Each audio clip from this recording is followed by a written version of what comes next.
Charles, Yes, sir. we're live, Charles. Okay. I don't see Okay. it, but I will. Yeah, I'll, we're live. We're okay, live. now, yep, I see it right now. We have All one right. person. Let me go ahead and do my trip here. And we will. Got 13 people on. All right. Okay. Let's check this out. How's everybody doing, ladies and gentlemen? Sorry for this little, that early pause because we got to make sure we get all systems are go. Thank you all for joining us tonight on this lovely Friday evening. Wednesday. Gosh, April, what is it today? I mean, May. It's like May 20th or something. 28. Time is flying by, ladies and gentlemen. I want to thank you guys for coming on every single night with us to share. I know we have a little bit of kind of good news, Charles, if you want to share before we bring our guest on. Well, I guess today, Wednesday, I guess our delegation in Congress was able to clarify whether or not a person can get tested as a condition coming into Hawaii. And the answer is yeah, they can. They can be tested because there is no mandates in the present FAA or Department of Transportation rules. Now, if they refuse testing, they still can get on the plane. But now that I believe with that probable cause is that because they'll mandate testing before they come into Hawaii, if a person refuses, he will definitely come into a government-run facility now. That's what I foresee happening. I hope so. I mean, like I posted, this is a step in the right direction, but it's still, and first of all, I want to thank all of those guys. I'm not sure who's involved. I know that everybody had their hand in this as far as, I know Josh Green, Ed Case, a lot of the legislators. I'm assuming our governor and whoever had a hand in this. Thank you. I mean, we've been, beating the drum for so long. I mean, something that seemed so simple, and it just took some communication with the FAA, and so we got that part. The problem is they still can refuse the test and be subject to the 14-day quarantine, which means we're still going to have potentially infected people on the plane coming to Hawaii. So I agree, Charlie. I agree with you 100% that the next step would be to establish, Senator Kochi talked about either one of those hotels by the airport or the UH campus to utilize those facilities. Attorney General is kind of, but, if you want to stop this virus, any potential exposure, then you got to keep these guys in quarantine. That's the bottom line. And so a good step. I think this was part of, you remember Gene Ward and Bob McDermott, they were going to release Yep. or uncover their plan on Monday. This was part of that. So there's a lot of people involved. And once you start naming names, you forget, you leave somebody out. But bottom line, it was an effort, a joint effort from a lot of people. And I want to thank our viewers because, the noise we make gets them moving. So thank all of you. You guys are all part of this. And we just want to thank you guys for sticking with us and sharing the word of the people, because I tell you that is really what's going to make some changes. So now we'll see what happens next. But I'm very happy with this step. Again, not perfect, but we're a hell of a lot better off today than we were yesterday. And I think we got to celebrate the little victories, and hopefully at some point we'll ensure our safety and let these guys come in. So Yes. with that, I like your shirts on the back wall, man. Now they're growing lays now. You got some kukui nut lays on there. And anyway, Well, tonight we're gonna kind of deviate from the legislative side and move over to, we get a lot of questions. We get a lot of comments and posts and messages and emails and phone calls. And we want to try to expand the show to include other facets of life that may be impacted by the COVID-19 virus. And And one very important one is finance, personal finance. And you know, so we try to find people that have some informative, informational, because we do want to inform and educate, information that we all can use. So we have Alan Akina. I'm going to bring him on right now. Alan is the president of 101 Financial. He's also a number one Amazon number one bestseller, and there he is. What a handsome bugger! Um, and he's just an amazing guy. Charlie and I spent a little over an hour a couple of days ago with Alan on Zoom, and uh, it was an awesome discussion. And I just very honored to have got a chance to meet you, Alan, even if it's over Zoom. Alan is all the way in Utah right now, 4 hours away. So thank you for sharing with us tonight. It's 11 o'clock your time, so we're gonna turn this right over to you, and you can start helping our people, my friend.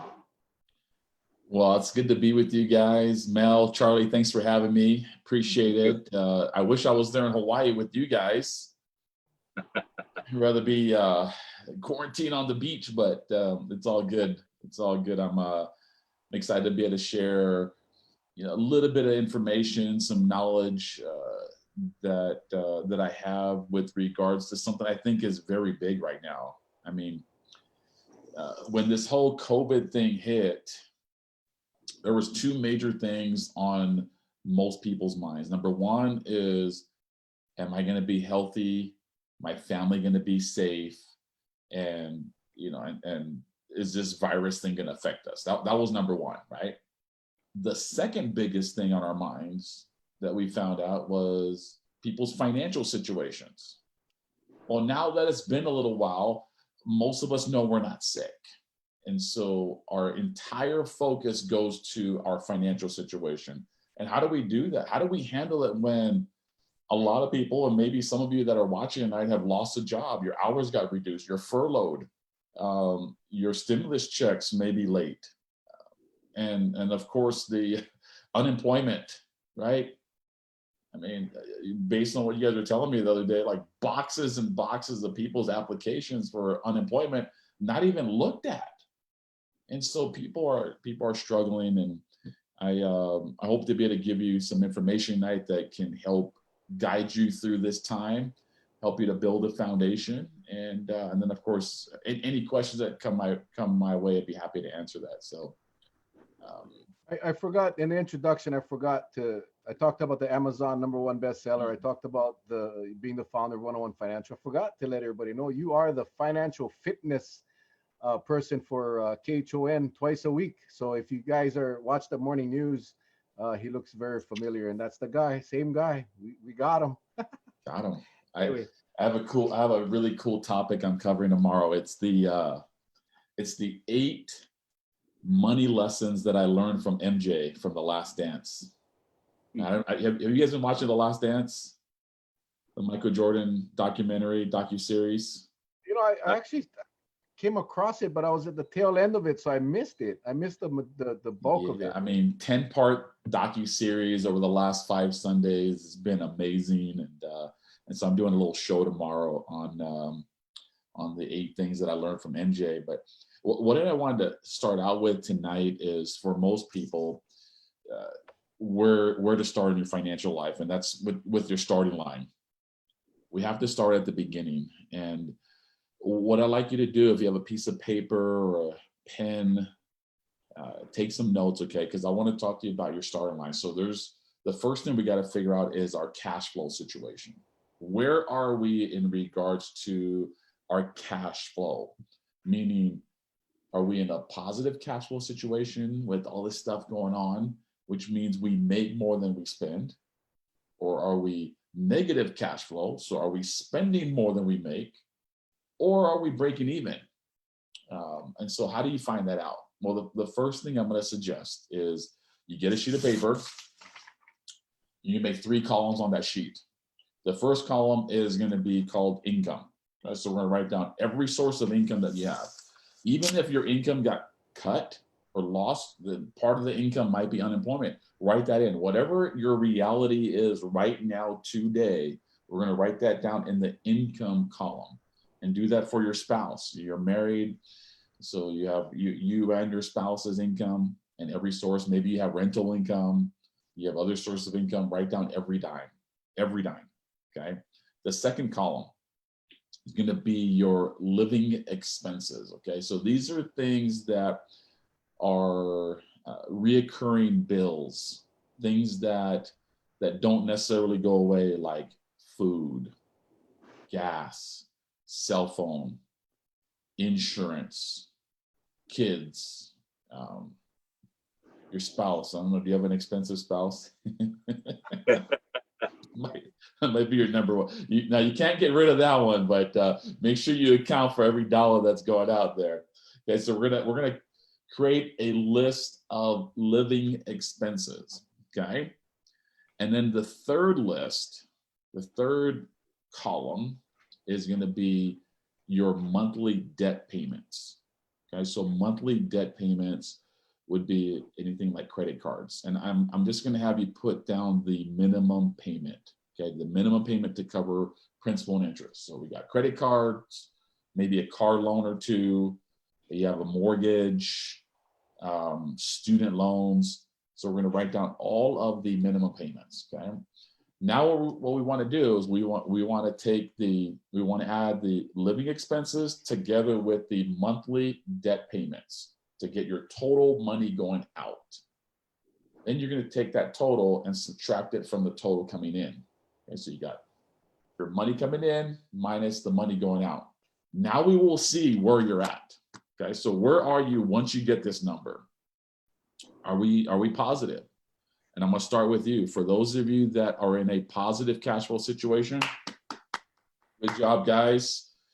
That means you're keeping a hold of your payments, your living expenses, and you might make a pretty good wage, or you have a good business. Okay. Now, what I'm going to suggest for you, if you have a positive cash flow, in these times, I want you to take every dollar over your expenses and your debt payments, and I want you to put that into a savings.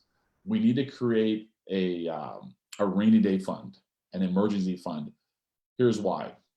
We don't know how long this COVID thing is going to last. We don't know when we're going to go back to work. We don't know when tourists are going to come back to the island and spend their money. It could be longer than we think. Now, we hope not. I hope we get this thing over sooner than later, and I hope everybody gets back to work. But it's always better to be safe than sorry. Better to be safe than sorry. And I learned this from a really, really good man on Kauai, General Myron Dobashi. I don't know if you know General Dobashi. Yes. Yeah, one-star general, Air National Guard. And I was at an event. My company, 101 Financial, was hosting an event at a hotel in Waikiki. And this weekend there was a big storm that came in, and so this was Friday night, and we had spent all this money on the hotels and trips, and we had so much invested. And this was about 8:30 at night, Friday night. And I called him up. I said, General, what do you think I should do? He said, well, Alan, always better to be safe than sorry. So we canceled the event, sent everybody home to be safe. And with regards to your financial life, it's always better to be safe than sorry. So take that cash flow, extra cash flow, put it into a savings account, and just leave it there. Let it build up, let it build up, let it build up, just in case we need to draw on it over the course of this COVID situation. Next, I want to address those that are in a negative cash flow situation. If you're negative, we got to get to work. This is the reality. It's not going to fix itself. And so we have to dig in. And there's two areas that we're going to dig in. So we're going to take this back to the paper again. We're going to take that list. And that second column, which is living expenses, we're going to go through that with a fine-tooth comb. And we're going to find places that we can cut back. Where can we cut back? Do we really need this? Can we remove this expense? Can we delay this? Okay.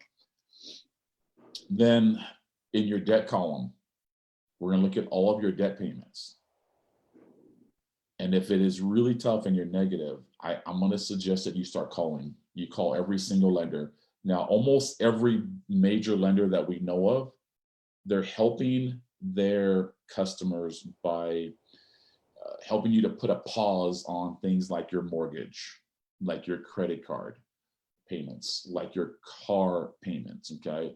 So do not be afraid to do this. I did a show for KHON a few weeks ago. And here's the thing that's really interesting. 1 in 5 people reported that they didn't know that they had the option to call their lender to put their mortgage on pause. Now that was kind of shocking to me. Like, I thought everybody knew that or would want to know that there's help and hope for your mortgage, but 1 in 5 didn't know that they could do that. And so I want to empower you by giving that information, that don't be afraid to call every lender and let them know your situation. Tell them, look, hey, based on this COVID thing, I work for this hotel chain, or my job has put me on furlough, and do you have a forbearance program? Can you work with me in my situation here? And because of the situation they are, and we're seeing that a lot of people are getting that help that they're asking for. And when you do this, I just say, get it all in writing, what the deal is, and have them email you, have that customer support agent email you the details of the forbearance or the payment pause program that they offer. You need to know this stuff, okay? Just in case when they come back to get you later, because they will come back and get you, okay? Just know that this isn't free money. It's going to be tacked on to the end of your mortgage, or what some of these banks are trying to do. This is absolutely ridiculous to me, is they're trying to recoup that payment in the next 3 months. So right now we can't make our payments during this time, but in 3 months, they want the current payment and the last 3 months payment. I mean, it is absolutely ridiculous. So I hope, government does something about that and helps people to really extend that, but it doesn't hurt to ask. And I know local people, sometimes it's very hard for us to ask these things. We may be a little impatient because when you call customer service, the wait time is over an hour. I know that's happening, but folks, this is our financial lives. This is a big part of what we do. So take time to go through that, and do the dishes while you're waiting on hold. If for some reason you can't get a hold of these lenders, email them directly, or go online and chat. And then your last option would be to go onto their social media and tweet them or message them that when or put a comment on their page, because now it draws attention, right? They don't like that negative thing that no one's answering their calls. So be sure to hit them up on their social media, and somebody will get back to you, but you have to be persistent. Okay. Now I went off on a tangent there, but Alan, if I may, I just want to really, because I think it's important. You brought up a good point about some of these lenders that are bunching the payment, and they're going to try to recoup it. I've heard the horror stories where some like the car dealers, they're actually just pause the payment. No impact. Some of the dealers are just saying, hey, you know what, you just pause it for 60 days or whatever it is with no impact. But a lot of the other creditors are allowing you to defer or issue that forbearance. But at some point, and it's a rather short period of time, you got to pay all that money, that accrued money, within that short period of time. So it can actually hurt you. So I think, thank you for that comment, because I'm hearing a lot of horror stories from people that are basically getting screwed. Yeah, I honestly don't know how people are going to do that. I mean, if people can't pay right now during this time, and in 3 months they're going to try to recoup all the back pay plus the current, I mean, it's going to be very difficult. So I don't think they can pull it off. News changes every week now, every day. And so I would just keep on top of it, and I would read, their policies on their website. A lot of them have put up their COVID-19 policies on their forbearance programs, and read through it, be thorough, And if you could do that, what this does, so let's say your lender, your mortgage lender allows you to have a forbearance on it. Now, what this does, let's say your mortgage payment's $2,000 a month. Well, that frees up, some of that money to help you to get into a positive cash flow situation. And by doing that, cutting back on some of your living expenses, this could create that cushion that you need to make it through this time. And that money that you're going to have available is used just for the essentials, just to live on. This isn't for you to go spend and go buy something else, okay? Not to go buy a new TV so you can watch during the COVID-19 thing. This thing, okay? We're being smart. We're being very smart with our money, and we're using it for essentials. The other area that I'm going to suggest, okay, is trying to find a way to boost up your income. I know how do you do that when you're out of work? Well, you got to hustle. I mean, hustle used to be a bad word when we were younger, but now it's about that hustle. What can you do on the side? Are there things that you have skills in that you could provide to people, add value to people to earn some extra money? Can you do things online that can bring in more income? And if you can do both, so you can reduce your expenses and increase your income, now we have a much better chance of getting you from negative to break even and then eventually positive. And then once you get into that positive, I'm going to suggest to do the same thing. Take that extra cash flow, put it away in an emergency fund, because you're going to need it to pay back all those lenders, because they will come calling. Okay. So that's the second group. So we talked to you that are positive, great job. Negative, we got to work hard. We got to grind. And then the third group are those that you're breaking even. So you're making just as much as you're bringing in. I'm going to suggest to you to do the same thing. Look at ways to cut back. You may not need to go and put a forbearance on your mortgage, but look for ways to cut back on those expenses and then get to that positive, right? Get to that positive and generate some extra income if you can. And I think you'll be in a much, much, much better place. So hope that little piece helps out, because that's the starting line, right? It always starts with cash flow. Cash flow. How is cash flowing through your life? And we need to control it.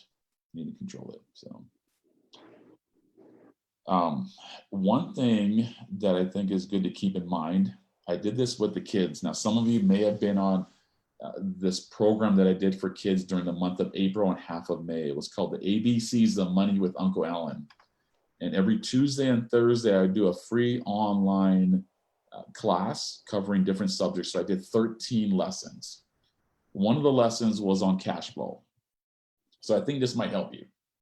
So if you can pretend as if you are an air traffic controller, right? The air traffic controller sits in that tower, oversees everything. The air traffic controller's job is to know when every single plane is coming in, when planes are going out, what runway to send them to, what gate do they end up at.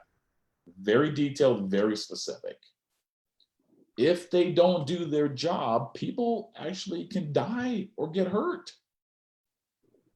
In the world of money, in the world of finances, I'm going to suggest that every single one of you be an air traffic controller for your money. Like, we need to know every dollar, where it's coming from, where are we going to send it? We need to know where we're going to send it before we even get it.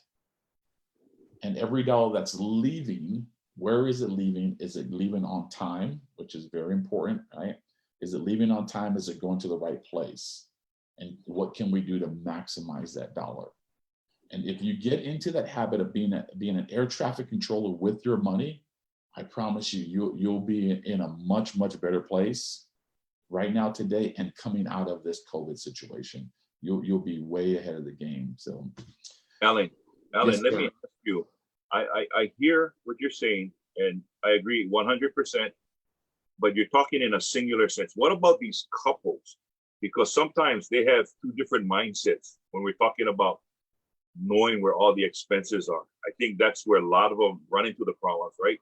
Because while one is trying to make a goal and trying to put away for that rainy day fund, you got one that have a tendency of just, the fingers get itchy with their credit card, bingo. So as you save it on one, especially when you're looking at what expenses you can cut, right? You don't maybe you can have cable, but you don't pay the extra for like Showtime and all that stuff. Just go with the basic cable. So you save out maybe like $40 a month on that end.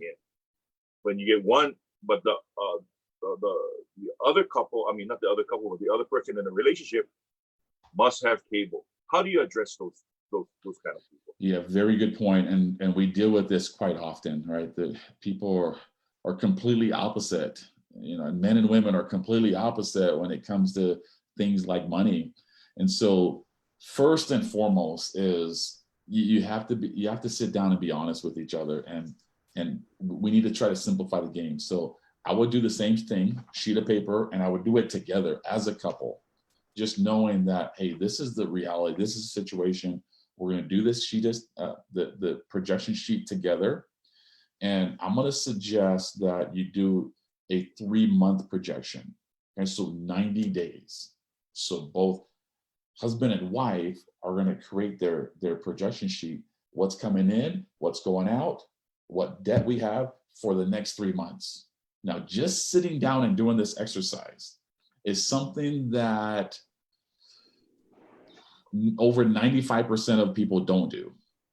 If you just get through that as a couple, at the end of 90 day, the 90-day projection sheet, you'll start to see things that you never thought about, because you start to see your financial life unfold right in front of your eyes on paper.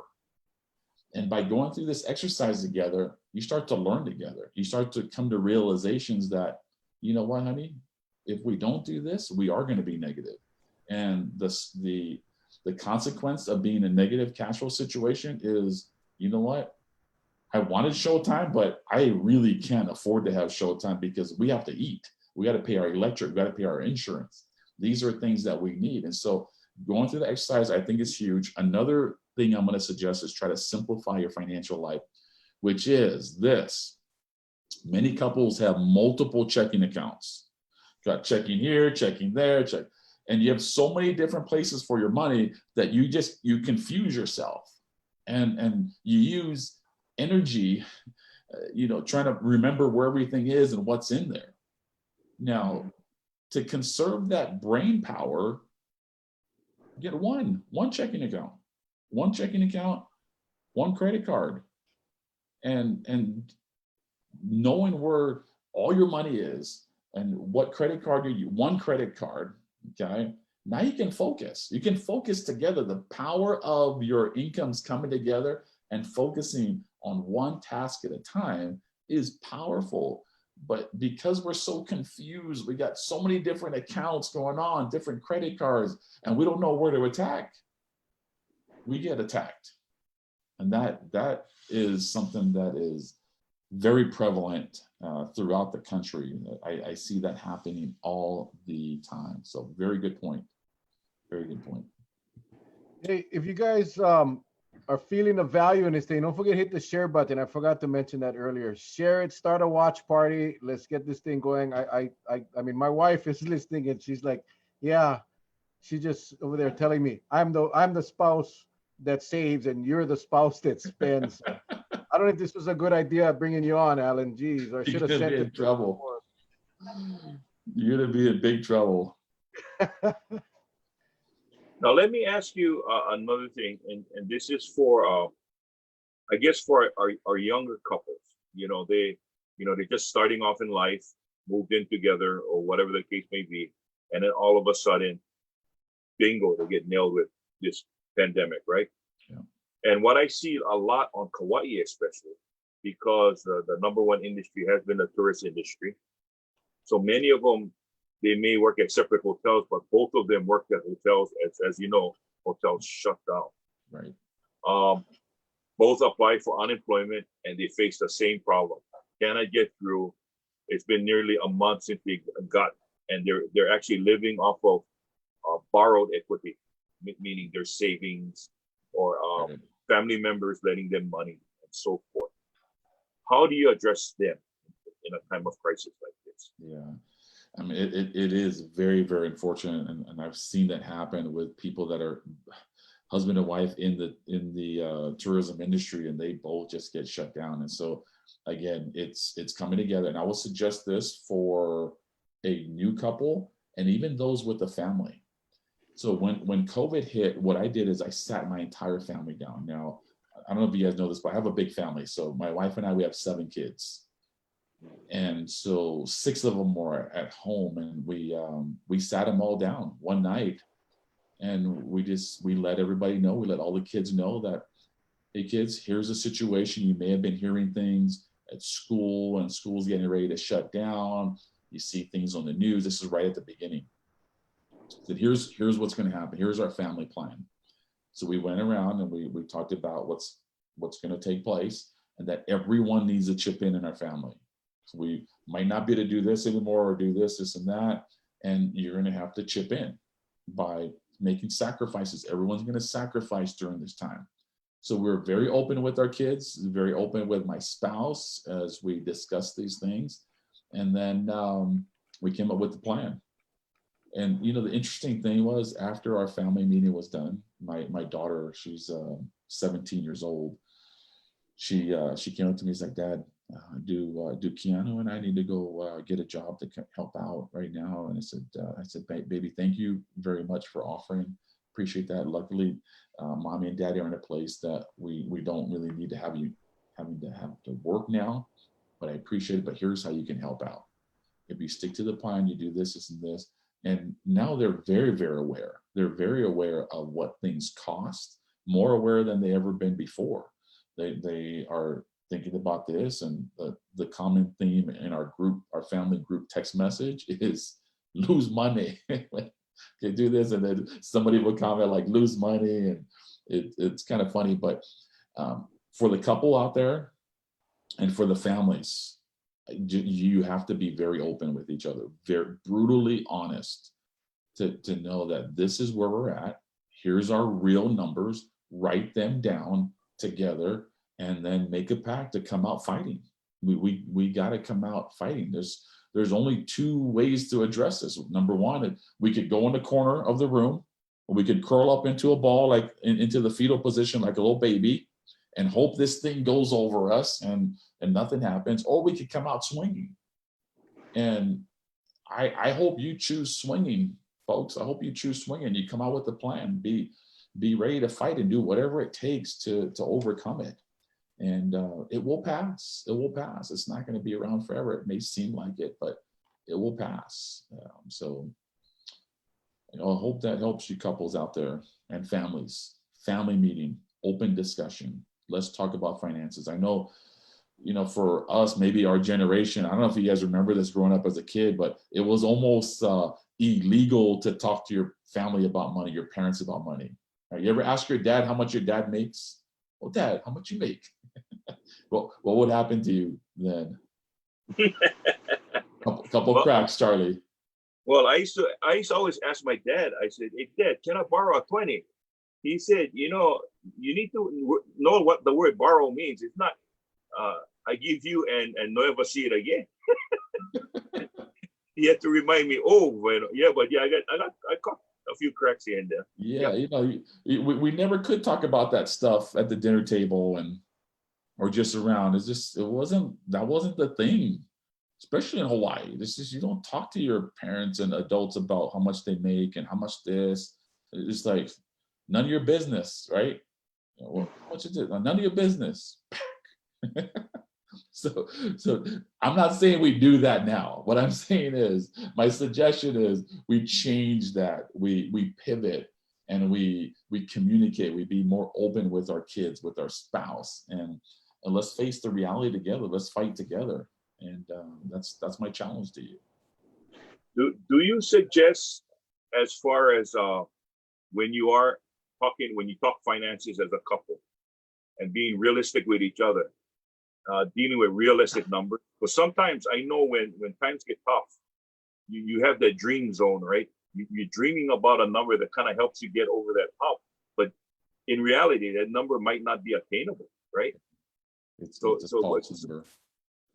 what you're trying to do is, as a couple, you should be, like you said, brutally honest and say, hey, if it's only $10, then that's what it is. Yeah, I try to teach people that whenever they make financial decisions, we need to base it off of real numbers. We're not guessing. That is the problem for most Americans today in our financial lives, is that they were never taught properly how to manage money. So when it comes to money decisions, financial decisions, they guess. And in the world of money, we don't want to guess. That is not a good thing. So that's the importance of what I just outlined, having your cash flow projection. That's the starting line, because having that will allow you to make decisions in your financial future. Can we do this or can we not? Well, are we going to guess, or are we going to look at the numbers? What does the numbers say that we can do? Can we do it or not? Well, let's look. Oh, you know what, honey? We can actually go out to dinner and buy it and have a nice little dinner. Or, you know, honey, we're not going to be able to do that this month, but based on our projections, in a couple months, we'll be in the clear. We can go do this stuff. That's how you make decisions. Most people is like, oh, you just go eat. Yeah, we'll go eat. But, you know, it's going to be $100, but we're hoping that the $100 is going to be there, like magically appear. Right? It doesn't work that way. So it's simple. Let the numbers help you to make your decisions. But how do you get the numbers? You got to take time. You know, sit down with your spouse tonight, tomorrow. Do it right away. Take an hour. Block everything off. Shut everything down. Get the paper, pen, calculator, and write those 3 things down: income, expenses, and monthly debt payments, and see where you are: positive, negative, or break even. And you do that for 3 months, 90 days. If you do this, you will make much better decisions. Because right now, I think people are desperate, and they're in a situation where they're not going to make good decisions. So even coming out of COVID, it's still going to be bad. Still going to be bad. Alan, a couple of questions from the viewers. A question about, you talked about credit cards, paying down credit cards or putting money into savings. What? And if you're gonna cover it later, just let me know. But that's one of the questions. What should they do? And thinking now, we have a stimulus check, if it's coming or it came, or you know, should they use that money to pay down credit cards, or go put it on a down payment of a new truck, or save it? Yeah, so very good question. Thank you for asking that. I want to take one step back. For those of you that have not got your stimulus check, is probably because you didn't do your taxes and had the auto your checking account connected for your deposit. So they're going to send it out, and it's based on income. It's just based on income, and they have a calendar for that, so you can check the IRS's website for that, so you know when to expect it, so you can project it. Right? You expect the check, you can project it on your sheet. Now, here's what I'm going to say. I am a huge advocate of paying the least amount of interest that you can to these doggone banks. In credit card interest, mortgage interest, student loan interest, auto loan interest, any kind of interest, I absolutely hate and try not to pay. Okay. But in this situation, it's probably a lot safer to just make the minimum payments on your debt, on your credit card. Just make the minimum payment to get by, and maybe not accelerate the payment down. And then take that money and put it into your rainy day fund, put it into a savings account that's kind of away from you to build that up. Yes, you're going to pay a little more interest than you normally if you're making extra payments to your credit card, let's say. But to me, that little extra interest that we would pay to buy a little bit of peace of mind to build up cash is worth it. Because right now, during these times, cash is king. Cash is king because it allows you to pay for the essentials. Banks are tightening up. your viewers need to know that banks are getting harder to work with. They're squeezing and squeezing people because they're just as worried that you might not go back to work as well, or the business that you're working for may not be operational in 3 months, and that means all the money they lent you may not come back to them. So they're tightening up on their lending practices, and so just make that little bit of minimum payment, save that extra, and let me just clarify that it really depends on your job. Okay, if you are in a job that is essential and you know you're going to still work, by all means, knock it out. Make those extra payments. Try to bring those balances down. If your job is secure, if you're in a job that it's a little rocky, or you're back to work a little bit, not sure, then I would start to hold on to that cash. And that makes sense. So your strategy of paying minimum payments, putting away in a rainy fund is really specifically for the COVID crisis right now. That's not your strategy during normal time. Yeah, during a normal time, I'm a huge advocate of paying down debt, and my typical strategy would be, for the most part, going after like the highest interest debt first. So we just pay minimums to everything else, and then we'll find that highest interest debt and we're going to try to kill it off. We're going to knock it down. We're going to pound it down. At my company, we call it making accelerated payments, these big chunk payments to a particular debt to pay it off, to save that interest.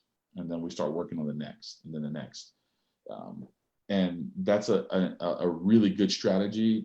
But for today's environment, we have to look at it a little different. We got to play the game a little different, and cash is king right now. Now, is there and I want to say this very gingerly, because when you're talking about saving, putting away, setting up your rainy day fund and stuff like that, you still need money to survive, though. You still need money to, okay. Is there like a threshold you would say that if you put away, I would only spend maybe like 2% as an example of whatever is left? Is there a threshold that you look at so you don't get into any more danger while you're trying to put money away? Yeah, I see what you mean. So with that, it's going to be completely different for every family. Every family's financial life is like a fingerprint, completely different from the next person. And so the way we would determine that is, again, I'm going to come back to that sheet of paper, right? You're tracking, what do you know? And if you do this, you just did the B word, budget. I know nobody likes the budget, but you really did a budget, and the numbers will be able to tell you, how much of that can we use? Are we going to be able to cover all of our expenses? If not, then we got to dip into the rainy day fund so we can cover our insurance bill, or we need more money for food, and we can dip into that rainy day fund. But if we don't have a rainy day fund, guess what most people do? They use this one word, starts with the letter C and ends in it. You got that, Mel? I got it. Credit. That's the only way they can make up the difference, is by using credit if they don't have that rainy day fund, which now puts us in a hole, a little deeper hole than we had going into COVID. So we want to try to avoid that. Definitely avoid that. Well, Mel, I'm glad you found the word credit. I was thinking about cricket. You know what I mean? Cricket. We might have to eat crickets if we don't have that rainy day fund. Cricket and the shoyu and rice. Not bad, huh?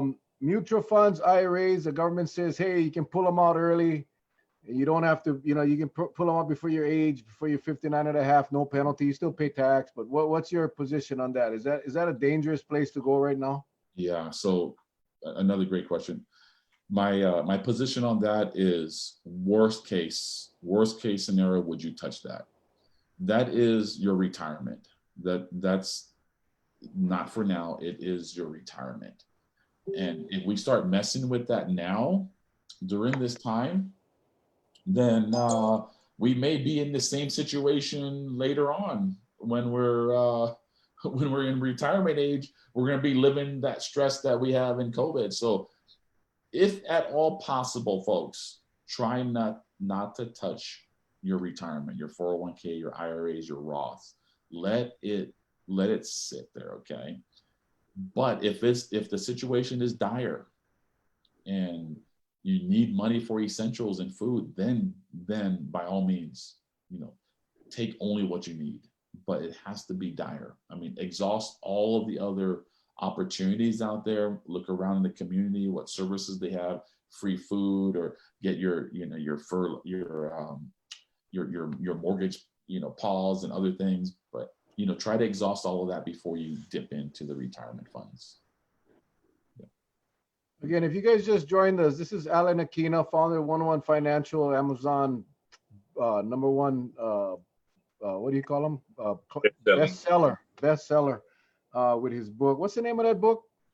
I actually, I'm gonna give your viewers a good gift later, but it's called The Super Duper Simple Book on Money. Here's the cover, and I think this is perfect, especially for all of you that went public school. Okay, here's why I say this is a great public school book. Look at how skinny this bugger is. And the words are big, okay?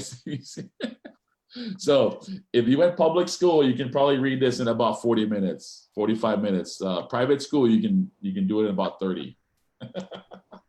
Let me just real quick disclaimer. Charlie and I get no money for this, and we're not in a part of Alan's business. We just wanted to share some very important and vital information on money because we hear it. We hear it from so many people. Alan, you also do this twice a week on K2N. Can you share with the viewers when and what time you're on the K2N News? Yeah, so I come on Tuesday and Thursday mornings, usually right around 5:15, 5:20, and then they re-air it at 7:15, 7:20, depending on what's going on. So all right. I did see one of those questions. Now, the ABCs of Money for Kids. That book, is that, you have a book with that as well? No, I don't. That was just something that came up when COVID hit in that March. I was on Zooms like this. I was on Facebook live events with people. People were just scared, right? They didn't know what to do, and with so many people reaching out, and so I was on it, and just like this, talking story at the end. And I was talking about my kids. So my kids were in the living room, and I was going to go do a lesson for them. And so the people that I was on the Zoom with, they said, well, could you teach us that? And I said, well, would you guys like to learn some of the things that I teach my kids? Like, oh, absolutely. Who would want to, who'd want to know this stuff? And so all these people like, hey, let's, if you can, that'd be great. And so that night, between midnight and 3 a.m., I wrote the whole curriculum for the ABCs of Money. And I decided to contribute back to our community and do it as a free online educational program. Never brought a dime in, but we were able to teach thousands of kids, and from all over Hawaii, every island, mainland, even had people from different countries, London, had Argentina and other countries. And yeah, it was kind of cool, very cool. Well, maybe we can steal you another time, and we'll have all our viewers get their kids on, and we can share a little bit with the kids. I think that's critical, teaching our kids. My two kids live in Oregon. They're both on their own, and surviving on their own. And they didn't have much financial education in school. It's kind of embarrassing when you see the kid graduate from high school and cannot balance a checkbook, has no idea. I mean, the 3-column thing you just gave us today, I see my wife already. I know what we're gonna be doing tonight after this show. And what? Yeah, she's already working. I know it's gonna be rough. But if we can teach that early, I wish I knew then what I know now. I think we all would be in a much better place financially. So it's just, you cannot underestimate the value of that education for these kids. And I think it's the instant gratification is the generation that we live in today. It's everybody wants it now, and they're willing to spend the money that they don't have. Yeah, I was pleasantly surprised when I did the ABCs of money for these kids, because they're sharp. And I gave them homework assignments after each lesson, and they came back and they did it. They had to put it out there, and I had them doing like real life stuff, like searching for homes in your neighborhood. Find out what it costs. What is the mortgage payment going to be on it? What is the homeowner's insurance going to cost? Any HOAs? I taught them what an HOA is, and property taxes. They have to research all this stuff and come back. And then one of my classes was teaching kids how to invest in the stock market with as little as $5. Man, we had kids and parents. Now, I got messages from parents saying, "Thank you, Alan, so much. This is the first time I ever bought a stock." And these people are in their 40s. They never bought a stock, but they did it together with their kids. And just that impact of being able to do that with your child now will change the course of their financial life, because they're doing these things at such an early age. They're aware. And once we get them interested in this, then they're going to put more time into it.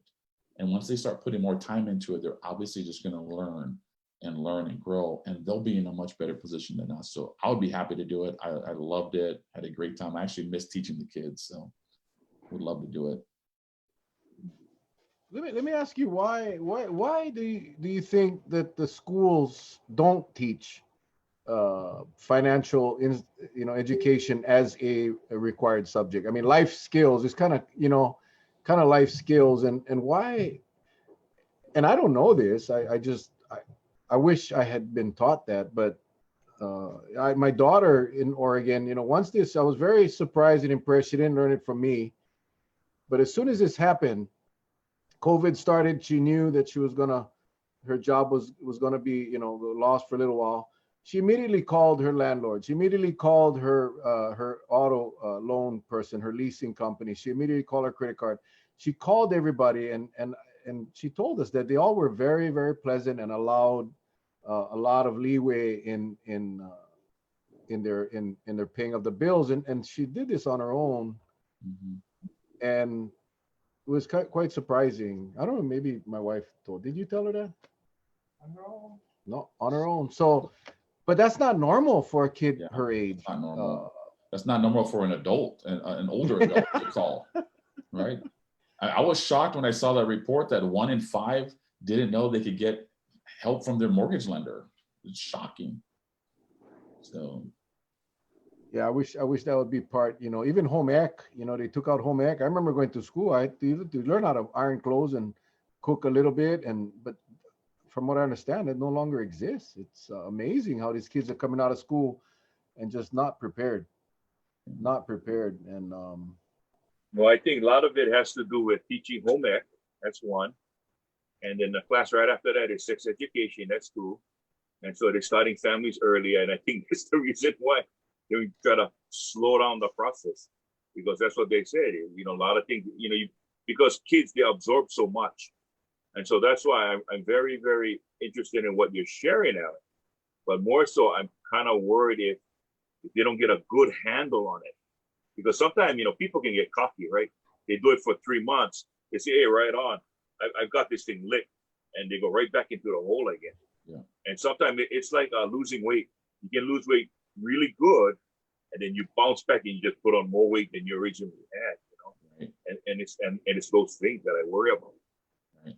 And that's the importance of 2 things. Number one is helping people to be financially educated, because once people know about just the basics of finances, like how do banks work, what is the effect of interest on your financial life. Once people start to understand how much interest they're paying and on their debt, then they're going to be more likely to want to do something about it. But if they don't understand it, they don't know, they kind of push it away, they don't have to think about it, then it's not at the top of their mind, it's not a concern. And so you tie in the educational piece, right? Helping people to understand with a roadmap, the projection sheet I talked to you about. Having those 2 things combined really creates longevity, so it doesn't become a fad or a diet, if you will. It becomes a lifestyle. And only through education can we get that to happen. Education and a plan. And that's the two things that we're missing. And to answer your question, Mel, why don't they teach us this stuff? I mean, you know, we had to take 2 years of algebra. Well, who in the world uses algebra now, right? Like 5% of us ever use algebra after school, whereas 100% of us that graduate, 100% of the class of 2020, they're going to use money, and probably on a daily basis, and they're not prepared. And I have my thoughts. I have my own ideas and reasons why I think they don't teach this. And the number one reason is because the large financial institutions, these big bad banks, these financial institutions don't want us to be knowledgeable. Why? Because if we understand, then we don't need them as much. We're not as needy. You know what I mean? Because we can make our own choices, so we don't need to listen to what they're saying, and we can pick other products that they have to offer that may be more beneficial to us and less beneficial to the financial institution. So I think it kind of coexists that way, and the more that we're in the dark, the more needy we are. And you ever had a needy girlfriend back in the day? No, but my wife had a needy boyfriend. Yeah. You know, we have 2 kids. My my wife says she has 3. She has 3. When they're needy, it's hard, man. It's like hard to do. You know, I look back when I was in the police department, you know, but single and making decent, nowhere near the money they're making now, but you know, for a single guy living with my mom, you know, was making decent money, but I chose Harley Davidsons and boats, and you know, my partner Gordon Isoda, he was a detective. He told me, brother, save your money, put your money in deferred comp, put your money in your mutual funds, save your money. Why you know, blah blah blah. He was like a dad to me, and I said, why? You know, I like going. I justified those purchases as stress relief, you know. But they came with debt, they came with loans, they came with, you know, and man, I wish I had listened. I wish, because now Gordon is on a golf course every day, you know, he's and enjoying his retirement, and I will never ever retire. We've come to the conclusion that we're just gonna work till we die. We need more Gordons Maybe out not, there. not tonight. After tonight, we got our chart. We're gonna figure it out, and I'm glad I got the computer before we did the chart, boy. Hey, Alan, do you have any words of on knowledge to share with the people? You know, anytime you look at a financial institution, there are certain things you got to stay away from, and some of it is hidden. And the average person who tries to go in without any knowledge or without any backup, someone that's in the game, that knows what to look for, you can get really into a jam before you know it. Is there anything you can share with the people, just to re-educate them, to say, hey, you know, if you're looking at these certain avenues, these are the things that you should stay away from? If you're looking at a bank or a lending company or whatever. Yeah, so very good question. So the first thing is, if you understand how banks make money, then you'll start to recognize that in the products that they offer. Okay, so you study the way banks make money, you'll see it in the products that they offer, and it starts to manifest. It starts to come out when you understand it. But people that don't understand it, they don't see it. It's like nothing. It's like normal, right? Banks try to normalize things, make it seem like everything's normal. One of the things they normalize is refinancing. Hey, that's what everybody does. You refinance. It's a normal thing, and people get excited when they refinance. But what typically happens on the refi is people pull equity out, so it increases the balance and they extend the terms. 2 major things you don't want to do: increase the balance and extend the length of the loan. But because it became normalized, then, hey, this is what everybody does. So people get excited. Oh, yes, I got my refi. Yeah, I'm excited. But I tell you, brother, nobody's more excited than the banker that just did the refi when they close that door. They're like, cha-ching, right? So let me quickly explain to your viewers how banks make money. 3 ways. Number 1, on the interest spread. Okay, so it's the difference between what we give them in our checking account, right? So most of us here that are working have direct deposits that go into our checking accounts, and they typically pay us nothing or zero interest on it. But they can take that money and they can loan up to 10 times that amount out that they have in deposits. So let's say they were really nice and paid us 1% on our money in our checking and our savings. They can take that same money, times it by 10, and then loan it out to others in credit cards or car loans or personal loans where they're charging 6, 8, 12, 14%. That's the spread of what they pay us on the money we deposited versus what we pay them on the money that they loan out. So that's the first way. Second way is on fees. Now, fees have grown dramatically over the course of the last several years. They're getting braver with these free fees. And now fees have grown to be almost half of a bank's profit, annual profit. And so you got to look at those fees. What are the fees? Late fees, overdraft fees, right? ATM fees, account fees, closing costs, and prepayment penalty fees, like fees on everything. So when you look at a product, double check the fees that they charge. And then the third way they make money is on the use of credit cards and debit cards that they issue. It's like an interchange fee. So you ever wonder why they're like, hey, if you get this new checking account, we're going to give you a debit card. The debit card's free, right? But if you use it 5 times in a month, and you do this for 3 months, then we're going to give you this. Okay, so they're incentivizing. What they're trying to do is create a new habit, right? A habit is created over 30, 60, 90 days. And if you have to make a charge 5 times on that credit card for the next 2 or 3 months, it's going to become a habit. And guess what? Banks earn a fee from the merchant every time we swipe with that card. So if you swipe at a restaurant, you swipe at a retail store, on a debit card, the banks are going to get a kickback of about 1.1%. On a credit card, it's about 1.7%.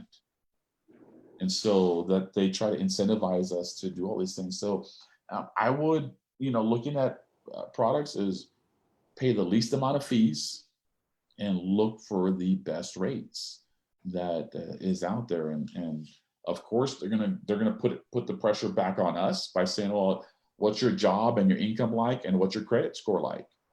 And oh, sorry, you don't have a good credit score, so we got to raise the interest, and the fees are going to be higher. So there's a lot of pressure on us to keep our financial life healthy. So, well, like I'm glad you said that, because I remember at one time it was so easy when I charged with my credit card. It became just real easy. Mm-hmm. And then you can actually lose control if you're not careful. Yeah. And then you don't really pay attention to those fees until when you get the billing statement, right? It's there, and like, whoa. But then after you just pay cash, you leave the cards alone. Then it kind of causes you to say, hey, now you start to measure between the needs and the wants.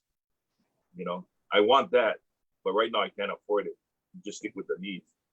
And those things have been helping. But I appreciate your candor. Yeah, the average family is going to spend over $200 a year on just those junk fees, and that's not including when you refi, the closing costs and the fees. Just on ATM fees, overdraft fees, and things of that sort. It's over $200 a year. Significant. Yeah. All right. Well, we're about at the end of the hour, Alan. I gotta say thank you very much. A lot of good information, and we'll definitely want to get you back at some point. But any other questions for Alan? There's later on, Alan, go hit the Facebook page and you can see all the comments. There's a lot of good stuff on here. Just a lot of people are very appreciative of the advice, or the tips, I guess I should say. Mm-hmm. And I know Charlie and I are, after our discussion the other day, we were very impressed and definitely felt this was a good thing for our viewers. So we have a lot of people, it'll get a lot of views. So is there if anyone wanted to get in touch with you or your company, what's the best way that they could do that? They could probably email me. My email is very easy. It's Alan, ALAN, at 101financial.com. And that's our website. 101financial.com is a site. And so, yeah, happy to help out your viewers. Appreciate you having me on during this time. Now, I'll just say one last tip, okay, because I know this is crucial for people. During this time, do all you can to protect your credit score as well. So we just talked about this stuff, right? And you guys are cops, and so there is more people scamming others today than ever before. Like, because of this COVID thing, everybody's taking advantage of people while they're weak, while they're desperate. So there's all these scams out there. And so one of the best things you can do, it's free and it's easy to do, to protect your credit score is what we call putting on a credit freeze. Okay, so there's 3 credit bureaus that track all of our financial history and give us these scores, okay? Experian, TransUnion, and Equifax. Those are the 3 that you need to be aware of. You can go to each one and put a freeze on that account. So what this does, allows you to log into an account and put a freeze so no one can open up credit in your name. See, these thieves, they steal your identity, they steal your social security numbers and all this stuff, and they go open up credit cards in your name. They open up other accounts in your name, and by the time you catch them, they're long gone. But if you put a freeze on it, nobody can open up credit in your name until you lift the freeze. So putting a freeze is free, lifting it is free, and if you go for a loan later on, you can lift it for a certain amount of time. But go to each credit bureau and search on their site credit freeze and do it. It's really easy. It'll take you 5 to 10 minutes for each bureau, and this will give you some peace of mind at night when you go to sleep, and you don't have to pay for those additional services.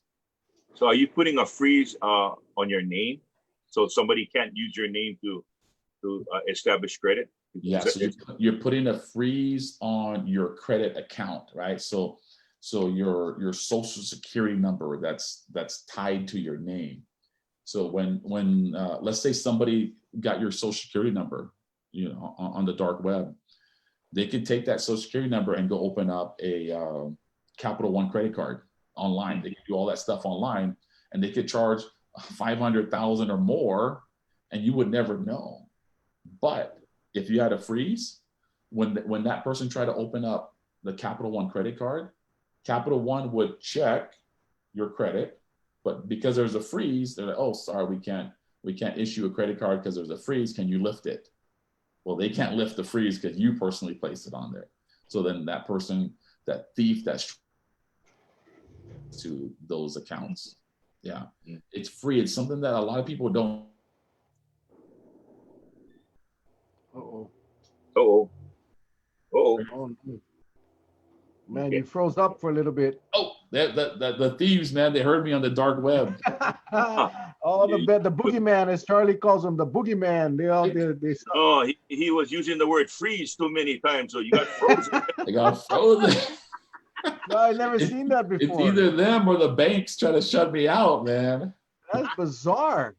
I know a couple of times we've been kicked off, and I think, wow, Big Brother is watching, but hey, what the heck. So you were talking about a special gift for our viewers? Yes. So I didn't forget.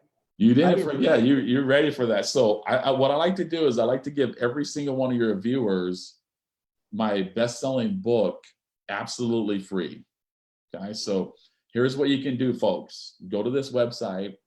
It's alanakina.com, ALANAKINA.com, so no space, but alanakina.com, and that's my book website. Once you get into the book website, there's a link in there to download the free book. You can download it right to your computer, to your iPad, to your phone, and it's simple, it's easy to read. In the book, I have worksheets. Okay, you know how I talked to you about doing the cash flow worksheets? There's free worksheets that you can download in the book. There's a debt planning worksheet in the book. Okay, there's an asset tracker worksheet in the book, and then there's one of my favorite is your philanthropy, how you're going to give back. And so the book is absolutely free, and you can share this with your friends and family, whoever needs it at this time. You know, a book to read and to be able to improve your financial life. And what I've been doing recently is working with different schools. So we sent 150 of these books. I signed the physical books. We gave some to Kamehameha schools, Big Island, Maui campus. On Kauai, we have 100. We just did 150 for Waimea High School, 200 there, and Kapa'a High School. So we did those two high schools. So every graduating senior will get a hard copy of my book for free, and I personally signed it for each of the kids. Oh, and then today I just sent out 215 books to my hometown school, Kahuku Red Raiders, for their seniors to get the book as well. So they're going to get the physical copy. Your viewers will get the digital copy, but it's absolutely free. So I hope your viewers enjoy it and be able to get something out of it. Wow, thank you, Alan. AlanAkina.com. You want to get a free copy of that ebook? Get it tonight. Right on, man. Appreciate that. Charles, Alan, I know it's really late up there in Utah, but at the end of our show, we always close our show with a beautiful Hawaiian song that Charlie wrote. And feel free to join us if you have a ukulele or a guitar. But he wrote this song because we started this show a couple months ago now. It's probably getting close to 2 months ago to get people to flatten the curve. We were so concerned that people were being, irresponsible and very complacent. So we started the show, and it was really to put the message out to, hey, follow the rules, stay at home, don't touch your face, wash your hands, all of that stuff. And nobody listened. Then we, try to get deputized as COVID agents. So we would go out and arrest these guys, detain these guys, and the punishment would be to have them stay with us. They'll be forced to stay with Charlie and I for 24 hours. Well, that didn't work. So Charlie decided to write this song that we would play at the end of every single night session. And Charlie, what's wrong with you, man? And so before we hit that, we just want to say, Alan, thank you very much. Stay safe up in Utah. Give your family. I didn't realize you had 7 kids. I thought you had 6. I was looking on the website or on Wikipedia, and it said you had 6. So you must have a young one. I have a 2-year-old now. I have a baby. So, but yeah, I'm happy that Jay Murata introduced us. That was really nice of him to introduce us and make that connection. And so, thank you guys for having me on. No, thank you. I like to say also that to our viewers out there, again, it's AlanAkina.com. Go and download the digital copy of the bestseller on Amazon, written by a local boy from Kahuku. Someone asked, is he here on Kauai? No, he's in Utah, but he streams live via Zoom. You can catch him every Tuesday and Thursdays, right, on KHON TV. And the reason why we wanted him here tonight is because on KHON, he gets like maybe a 5-minute spot or so, but we wanted him to have a full hour with all of you folks, so you can really get into, taking control of your life, especially at these tough times. And if you're, and the last time we talked about this, Alan, people, when they fall on tough times, they do desperate things, and sometimes unfavorable things happen, and we want to make sure that everybody can, take a vested interest in yourself. I know it's tough. I know it's going to be a while before you can dig yourself out of the hole, but I think what Alan talked about tonight is very doable, and you just have to be disciplined and do it. That's the bottom line. Just do it. So I say, thank you very, very much, Alan, for sharing that with us. Yeah, God bless you guys. Thank you for doing this. Thank you. Thank you. And tomorrow night we'll have Kevin Matsunaga from Chiefest Kamakahele Middle School, and he will be sharing some of his students. We have a 5-year-old from Kamehameha Schools who did a a project, 5 years old, interviewing a doctor at a hospital about the importance of them. It's anyway. You guys got to join us tomorrow night, 7 o'clock. It's gonna be kids' night. It's gonna be fun. It's gonna be exciting. So please join us tomorrow night at 7 o'clock. All right, Charles, take us out of here, buddy.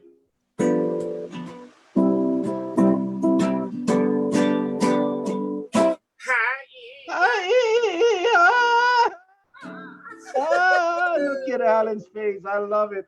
Our guests crack up every. Hey, you want to do that again, just for I your? want to hear it. I want to hear. I gotta get this. That was great. Yeah. I just barely You're the missed first one that's. Well, all right, here we go, Charles. Take it away, Charles. Wait. I got to tell you something. Jay had asked that he likes to hear. Oh, that's right. Yeah. So we're gonna do something for you. Okay. Yeah. I sorry. He's the Totally man. forgot. Hey, aloha, hey, anavahula, aloha ku'upuapi I kakela, emo anike alai ka pomila, ue nei ka vai oia pua. Okay, here we go, Mel. Ahuia o kone I ka vai, kone, vai uki oke ane. Ahuia o I ka vai, vai uki oke ane. Hey, aloha, hey, anava, aloha ku'upua tuba rosela, emo anige alai ka pomila, ue nei ka wahi o yapua. Ahu'i kone I savai, kone, vai uki oke ane. Kui au I savai, vai uki oke ane.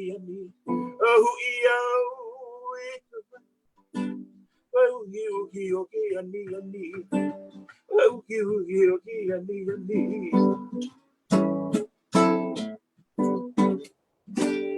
All right. There you go. Aloha, everybody. Thank you very much. God bless. We love you guys. We'll see you guys tomorrow night, 7 o'clock. Everybody, mahalo. Aloha. Thank you. Aloha. God bless.